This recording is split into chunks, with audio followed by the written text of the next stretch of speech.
Hello children, welcome back to the English class. So this is module number 4 and we were dealing with the chapter The Rat Trap written by Selma Lagerlof. So we have already gone through all the major events in this story. We have analyzed the important characters and we have gone through the themes.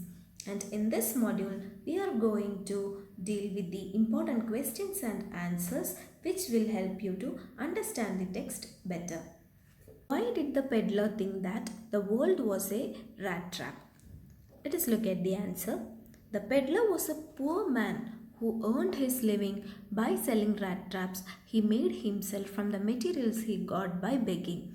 His mind, thus, was always preoccupied with rat traps. So one day he suddenly thought of the world as a big rat trap. He felt that the shelter, food, clothes, riches, and joys that the world provided were all baits set to entrap man, just as a rat trap offered cheese or meat to entrap rats. So as soon as one was trapped, everything came to an end. So this was how the peddler thought the world was a rat trap. We'll move on to the next question. Did the rat trap maker expect the kind of hospitality that he received from the crofter? So the peddler or the tramp or the rat trap seller was surprised at the kind of hospitality that he received at the crofter's home. So he was invited inside with a smile and he was made to feel quite welcomed instead of usual hostility. So he was served hot porridge for supper and the crofter shared his pipe tobacco with him. They also played a game of majlis. Thus the tramp was treated well by the crofter. So moving on to the third question.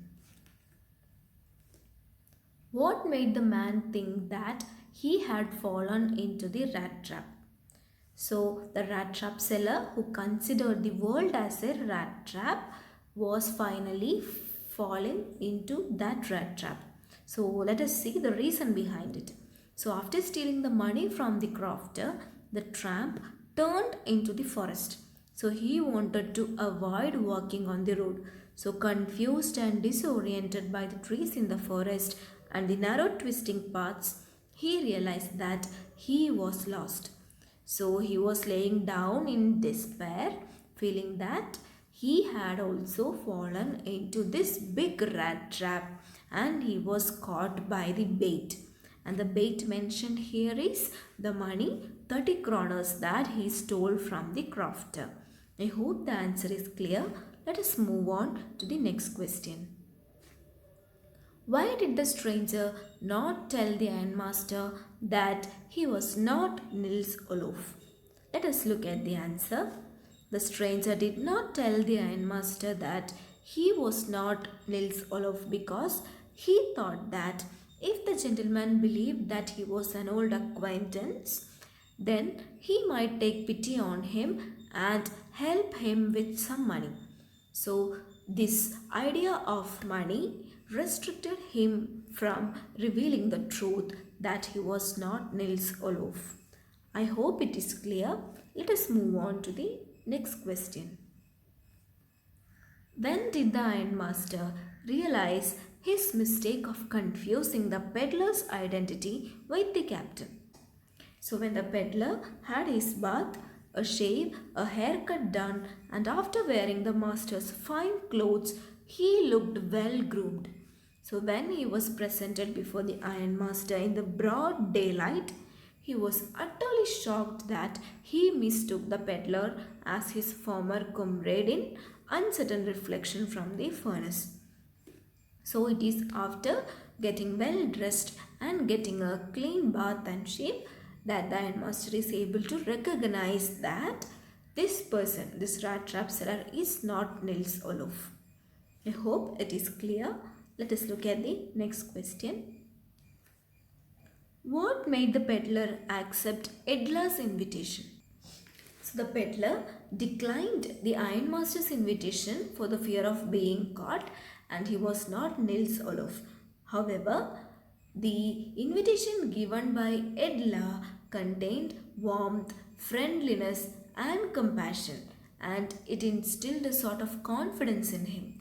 He was so touched that he could not say no to her. So when she said, "You will be allowed to leave us as freely as you came," this assured him that he was going to a safe place. So Edla was kind and compassionate, and she made him so comfortable that he could not deny the invitation. Let us move on to the next question. Why was Edla happy to see the gift left by the peddler? So initially, Edla felt very dejected when she came to know that the rat trap seller was a thief who stole the crafter's money. Later, when she saw the gift left behind, which consisted of small rat trap and 10 kroner notes, this restored her faith in him. She felt happy because her trust in him had been justified. So her kindness, compassion, and trust had changed the peddler and brought out his essential goodness. So, this is one important question. I hope these are clear. We'll discuss further in the next interactive sessions. Thank you all.